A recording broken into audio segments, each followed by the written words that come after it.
Alright, well, hello. Thank you for coming into this realm of Millenia. Be ye man, woman, child, be ye spirit, creature, or demon, be you native, migrator, or an invader into these lands of the realm. I welcome you into the land. I welcome you into the realm of Millenia. I am your host, the Millenian Mailman, here to deliver you the post of information and news on this realm of Millenia, on this funny guy Friday, here in the Pajama Bottom Society. Yes, it is me. And of course, I'll be world building this realm for you longer, well after you've acclimated and begun to fit in to this realm. So relax, sit back, and let's get straight into this Funny Guy Friday. Alright. What's funny is the fact that I only wrote 3 pages of notes on this week's topic of therapist and therapy. And yet still, after more than an hour of content here, I am still talking about it. So here we are. Rehash a little bit of it. The hot take is that therapy isn't a good thing for good people, and that I believe, the devil's advocate in me believes anyway, that 90% of therapists, or rather 70% of therapists, should be 90 to 100% unemployed for their lack of legitimate workspace that they should be doing in the public sector. Because it's not for your average Joe and Sarah, or Tom and Dom. It's really limited in its nature for the common folk. Therapists should, as the scientists they are, should be coming out and seeking their control group. They should be seeking to verify their knowledge and their stability, that they're not being Harley Quinn compromised per se by talking to the number of criminals and the wrong mentality people that they are given credentials to indoctrinate and fix the broken mentalities of. No. Therapy and therapist as a profession is for the worst of the worst amongst the good common folk with normal problems. Because counseling with counselors are the people we really should be seeking out and normalizing help from. Vice counseling from therapists and being in therapy with a therapist, rather than subjecting ourselves to psychological warfare that to the common person is actually going to break and bend them into being a worse person passively than they ever started off with. Vice going in and having a person heart-to-heart conversation and working with someone to actually work on your issues like a normal person who needs social interaction and communication. Therapy is not a good thing for good people and normal people.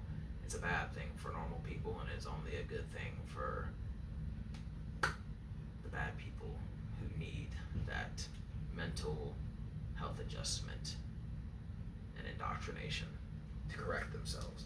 But that's just the hot take idea. Funny I have to be talking about it an hour later. At least an hour of content. Lord knows I've been talking about it and fixing and redoing videos for 3 hours and days. But gee whiz, mom. Alright. Here we are. 3rd page. So that was the brief summary of the 1st page. 2nd page, I went over the real difference between counselors and counselors counseling and their goals and ideas versus therapist counseling and the difference in ideas there. But I'll go over the 2nd page, a quick rehash of it. The 3 main goals and that counselors doing counseling are all about is the finding out where you are and what you want to be, by the end of your sessions with that counselor. 2, finding out what happened so that you and the counselor, we together, can figure out what happened so that you can do something about it. And then 3, the third thing a counselor in counseling is going to do is figure out what happened and what's going on so that, again, you together can actually figure out a path and go about getting to the resources and the communities that you need to help you near your desired future destination and goals. Because counselors are the option of those who acknowledge and want assistance and help. And just that aspect of reaching out to them and gaining their assistance proves that you can do something about it. And that's the similar difference between someone nowadays under this normalized therapy lifestyle of this generation, where so long as you're seeking out the help, you can do something about it. You are capable of it. And if you're capable of seeking someone out in order to get the assistance that you believe you need, you don't need that higher level of forceful assistance that a therapist is going to be conducting on you, whether they even understand or know that they're doing it or not. You don't need that excess higher education degree that they're getting in order to be qualified and certified to do therapy and therapeutic titles, just to have the title as the profession. Because the 3 main targets of therapist here is, as a baseline, therapists generally incriminate and validate physical or pharmaceutical intervention based on the details that you aren't talking about. So their goals and the whole thing of what therapy is to a therapist is that, hey, number 1, based on what you are saying and what I as your therapist can articulate, is that you should try this. You, not us, but you should try this. They're basically ordering you. It sounds like a recommendation, but it's really not, because they're telling you. They're volunteering you something to do because they have a list of procedures they're following. Number 2, not knowing or not remembering blank, whatever your conversation in that counseling with the therapist was. Not knowing blank, you will do this, or else if you suffer some sort of consequences or backlash, it's not my fault. It's all your fault. Without me telling you openly that it's your own fault and you are to blame. That is the general thing about therapy. It is targeted. Whether they're willingly disclosing that, the whole aspect of therapy with a therapist is targeted. But number 3 is that regardless of who you are, what you know, it doesn't matter, because you are now here with me. It's my education. I have this degree, certificates, and this and that. Regardless of who you are, what you know, what you've experienced in life, it doesn't matter. What I say goes.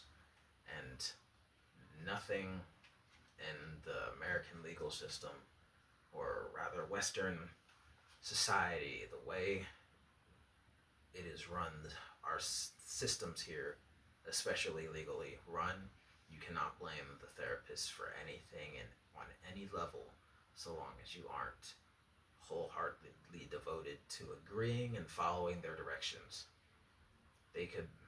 Your therapist could be corrupted on any level, but so long as you aren't listening and procedurally complying and fully submissive and obedient to a therapist, they are never wrong, and you can't hold them wrongfully accountable, because they have their procedurals, they have their documents, certificates, and legal and educational backings. So you can't really hold them accountable the same way you can be held accountable with and to your counselor. It's not a similar dynamic between the two of you. It's more of a hierarchical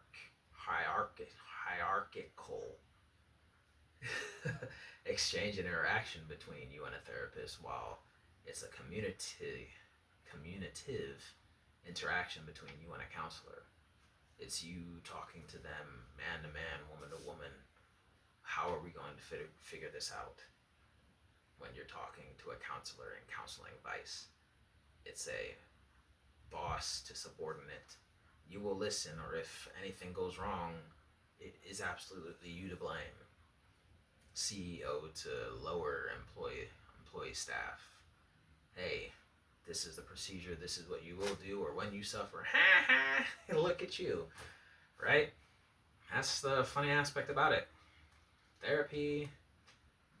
Therapist doing counseling is rather a unfortunately funny thing. Like, not funny haha, but funny weird.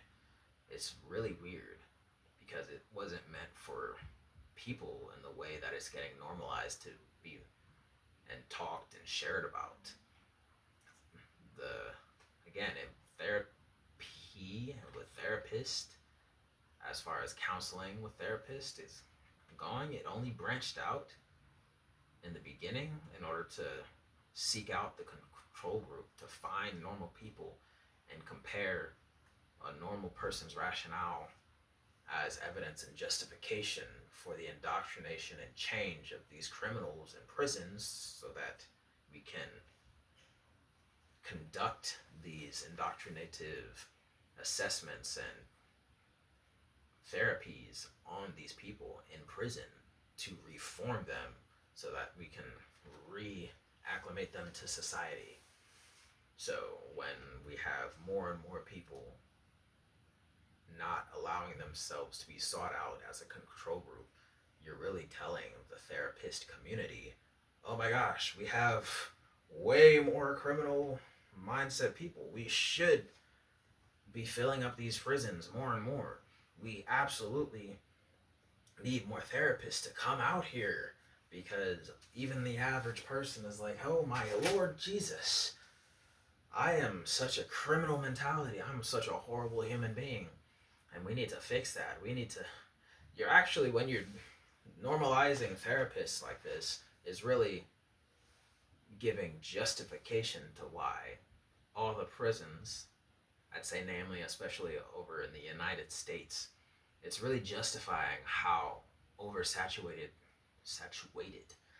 saturated the prison system in America is as of 2025.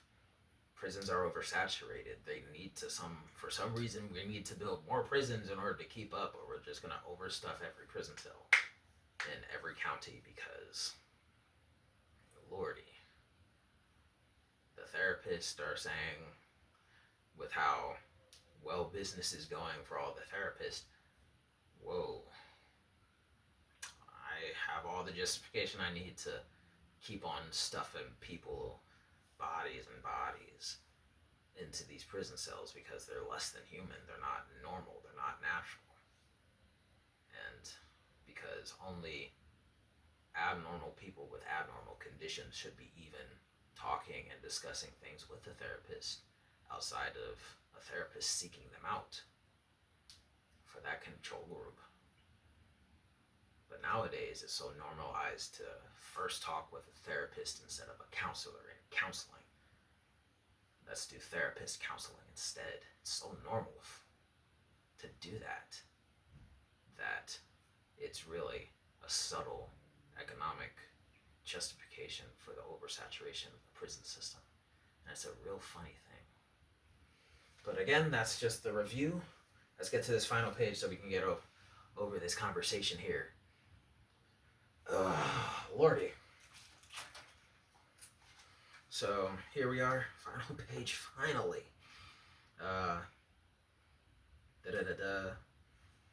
It's a continuation of the difference between counselors and therapists, really. where is therapists are basically the psych ward. Their therapists are essentially the shell companies of prison because they're last say so. They are the last trusted say so of fence sitters in a courtroom before a courtroom, be it judge or jury, makes their ruling on a case. And they are generally the first trusted opinion for a prisoner's release and reform that allows them to be released. Because, again, they incriminate and validate certain innovations based on the things you can't say. And proper therapist generally never gives more than the illusion of choice in their psychological warfare. Because if you're in the mind of a therapist, whether they care to admit it or not, because of their training and their education and indoctrination through their higher school system studies, they're generally, the moment you walk through their door, have the conceptual idea that there was never a hope that you'd be right. You're walking through my doors because you are wrong and you need help fixing. You need help fixing. So the moment you walk through their doors, they know and expect you to be wrong, and that your presence here is a confession that, hey, I need help. Because therapy is exclusively something for those who need it and can't fix things themselves on a lower level. And I find this to be funny because it's mostly true, even for e-therapists. When they go and they have these sessions with you, they're still making comments and diagnoses based on the things that go unseen, much like physical therapists do. They explain and they describe their findings of their conversations and their talking with you. They describe what you don't have the words for. They tend to overtly kind of educate you so that there's a basic common ground, essentially, for why it is that you should be following their instructions and believing their word and believing their words and their opinions over your own. And that's really something that even electronic therapists will still hold true to, because the goal of a therapist is to fix you. Because you wouldn't see me as the therapist that you're coming to, or you wouldn't be finding my insight as a therapist personally important enough for you to come in here and talk to me unless there was like a major problem already present and or guaranteed to be coming inbound and needing of correction. That's true for all therapists, be it e-therapists, physical therapy. If you get a referral and a recommendation for physical therapy, either you had a major accident here or there and you absolutely will need a physical therapist, or you're inbound for something that needs that correction and adjustment. Certain physical therapists get people referred to them all the time because, hey, I'm about to undergo surgery. I'm going to be your next patient. Hey, this is just letting you know what I look like because I might be irate and in a lot of pain, and I'm going to really rely and need you to help me out when I get there. So this is going to be the on-site physical therapist that you can get to know. Here's their contact information and work with. Post your surgery, after we figure everything out here, you're going to work with them and get you better. Or, hey, he's having phantom sensations in his leg that doesn't exist anymore. Work with the physical therapist who's going to help you physically, medically, and help you through getting your mindset right and aligned to be your best self yet again, like you were before you had your leg blown off from PTSD on a battlefield somewhere or something. Whatever the case may be. Maybe you were on a construction zone and something fell on you. Your leg's totally shattered, disabled. They had to amputate. Whatever it is. physical therapist is there like, hey, you need me. You can reject me at any time, but my entire job is here to help fix you.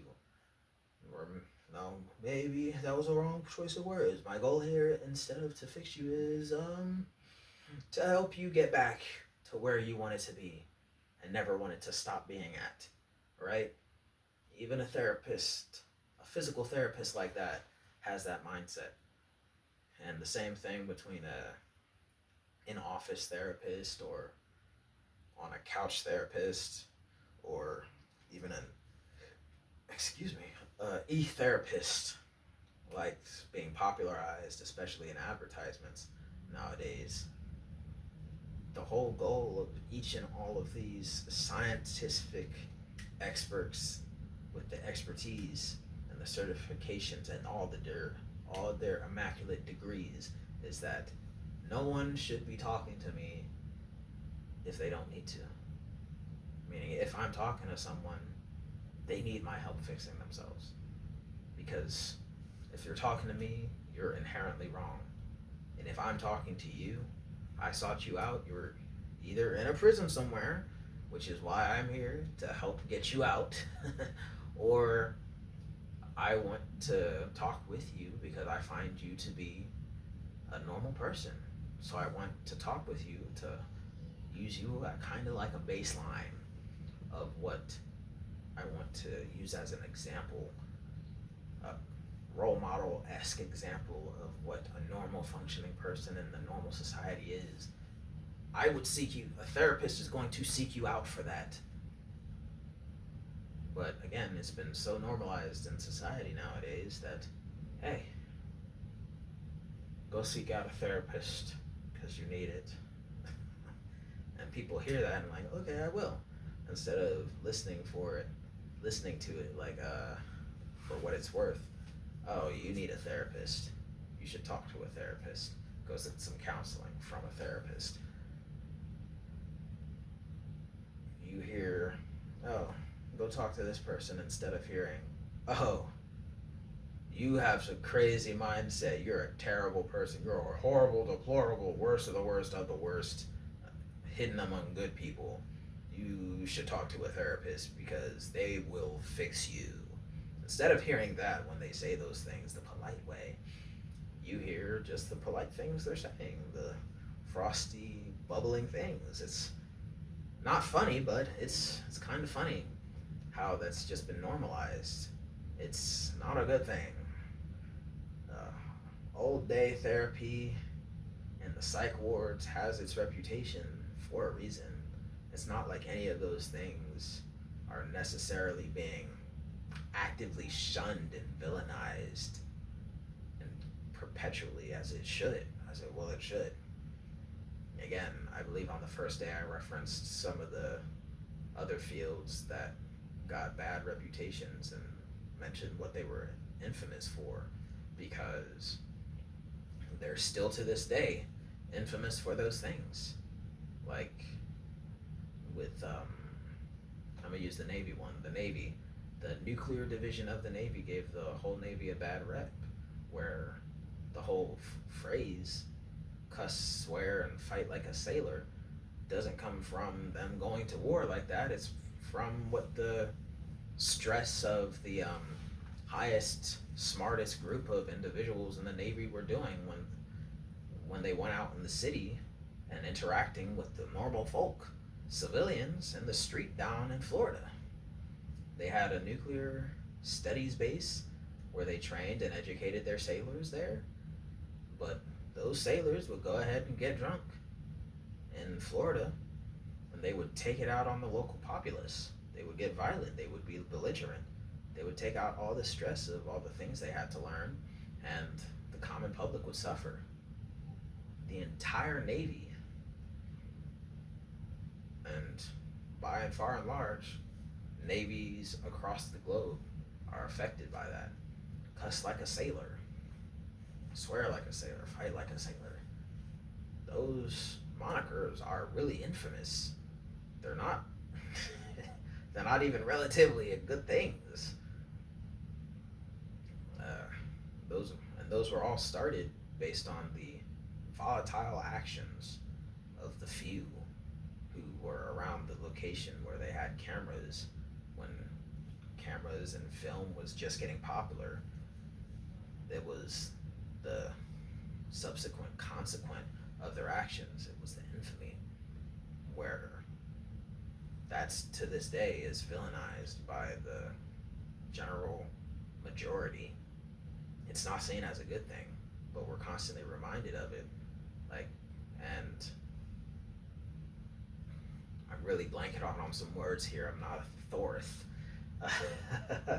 but I'm trying. It's we still shun it to this day. Those actions, right? Because it was an infamous. It's a constant reminder of we need to be better, not just say better and whitewash everything, like what seems to have happened with therapists and therapies. Therapy isn't for normal people. It's kind of a desensitized word nowadays because people don't understand what the margin of what needs to be considered. People don't actually know what the definition of therapy and stuff is. So that is kind of like the heart of what makes this hot take such a funny thing to try and talk about and explain, because it's a weird thing we find ourselves in nowadays, right? Where the biggest infamy of the old, quote unquote, olden days is the fact that what the therapist profession came to be what their biggest infamy was the whole old concept of psych wards that is still being used in horrors and thrillers and things of even today in cinema, right? Where in cinema you'll constantly see the haunted house. They put this girl in a boarding school and she was psychologically imbalanced from all the drugs they put her in when they sent her to a psych ward and brought her home and this and that and this and that. The biggest infamy of psychology from way back in the day was how it was rather oppressive and suppressive in nature and used to oppress women. So for it to do such a 180 and now be used instead of on its actual target demographic which was for criminals, and now just be used on more so on a common people instead of exclusively in tandem working with courthouses on the correction and rehabilitation of criminals so that we didn't have to spend $1 million and millions on millions of dollars on resources and finances spending to keep prisoners locked up perpetually and forever. That was the goal. Therapist as a profession, the target demographic was criminals so that we could stop wasting money on housing them for all of eternity and start spending that money on changing them and reforming them to be more productive members of society. But after I don't know when the whitewashing really happened and occurred, but after some period of silence and whitewashing and higher education and the really heavy influx of therapists in the therapeutic community and the desensitization of the word therapy and therapist into being counselors when they aren't counselors, they're more, which is why they have different titles, right? Therapist counseling versus counselors counseling. It's kind of in the counselor's name, to counsel, right? That's their whole demographic. That's their target audience of a counselor, to talk with everyday normal people, especially normal people, where a therapist doing counseling is the reason those words are separate. That is kind of like an afterthought. A therapist is really about targeting that demographic of rather criminal and the disease of insanity, right? And fixing it. They're scientists, they're experimentalists who do have case by case studies and reviews and education and certification and indoctrinations and rehabilitation processes and procedures that they go about, which is why they have the ability to have referrals into medicine, referrals into third party activities to conduct and do things. And it's really all about the desensitization to the words and the actions and the goals of its original intended purpose, which was to fix problems, see a need, fill a need. The goal of therapists was to fix problems, fix people, but it's just been so normalized and commonized. I'm not sure if it's a proper word. Again, I'm not a dictionary or a thesaurus. I'm only trying to explain. It's just so normal. Therapist and therapies become a bastardization of what it actually was intended for. And I don't think it's right because therapist and therapy was made not for good and normal people. It was made and turned into a proper and initially a respected profession for the work they did to see that change in people. So I think it's weird.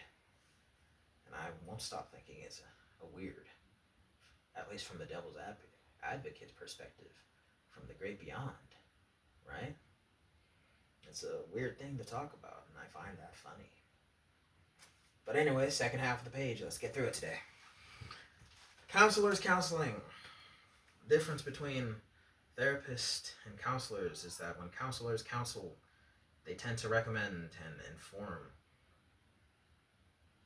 So they're recommending things and they would generally inform you and direct.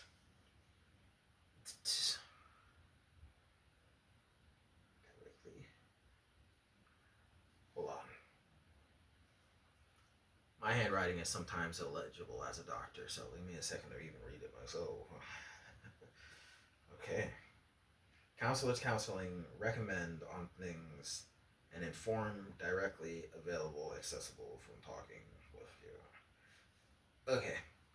That was really a jumble of words. I definitely wrote some of those dyslexically out of order, but I understand it and I'll help you understand.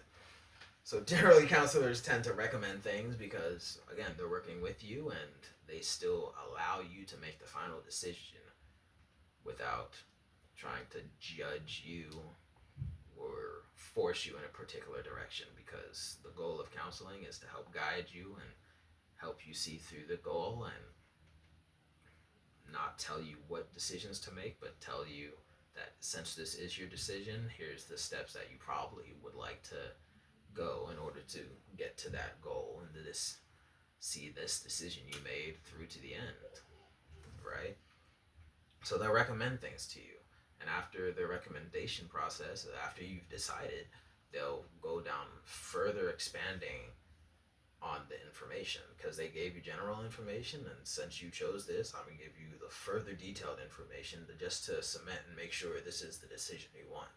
Because now that you chose this path, I'm going to help you brave this path. I'm going to help you prepare for this path. So I'm going to give you the information directly to you rather than hold it in my back pocket until you ask questions. Right? There is that difference there. They're not going to withhold it until it's applicable. They're going to directly have it available to you. They're going to inform you of and have it readily accessible to you from their conversations with you. They're not going to do all those things through some silent analytical aspect like a therapist would and is going to do passively. Counselors generally tend to inform and connect you with the resources you'll need. They'll connect you with the community you might need or want to be a part of in order to get that expectation and goal you desire. Because counselors generally are going to keep you in control and of having full autonomy and choice on your future. Generally, guidance counselors and other regular counselors alike genuinely steer you in the direction of success that you say you want and are willing to to do things for. Because counseling is you acknowledging that you want help, and counselors are the ones who will work with you for the stabilization of the future you say that you want. Whereas therapist, when you walk in with a therapist, it's not them necessarily steering you in this path. It's them putting the tunnel vision blinders on you, like, hey, stop focusing and think about other things. This is the goal we said we're going to go down. So I'm going to put these tunnel vision blinders on you because clearly everything is a distraction. We don't want you distracted. When you're talking to a therapist, they never want you distracted. They want to get to the point. They want to see you to go from point A to point B, period. Right? So they're not necessarily giving you the autonomy. They'll allow you, when you go into counseling with a therapist, they'll allow you to say, oh, no, okay, you said no, I'm not going to use the R word, conduct the R word on you. I can't really force you to do it because I'm a therapist doing counseling with you. I can't force you to do anything. You're not a prisoner here.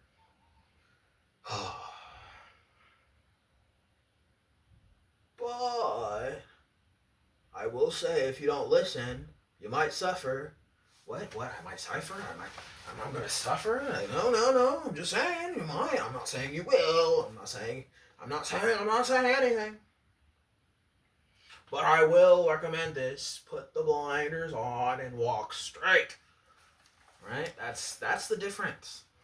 Counselors are going to work with you, walk with you. Oh, you stumbling? Here, grab my shoulder. I got this and that for you. Well, I will make sure you get there. As a therapist, I will make sure you get there. Don't worry about nothing else. Grab the rope and freaking walk the rope. You have too much slack? How about you pull it?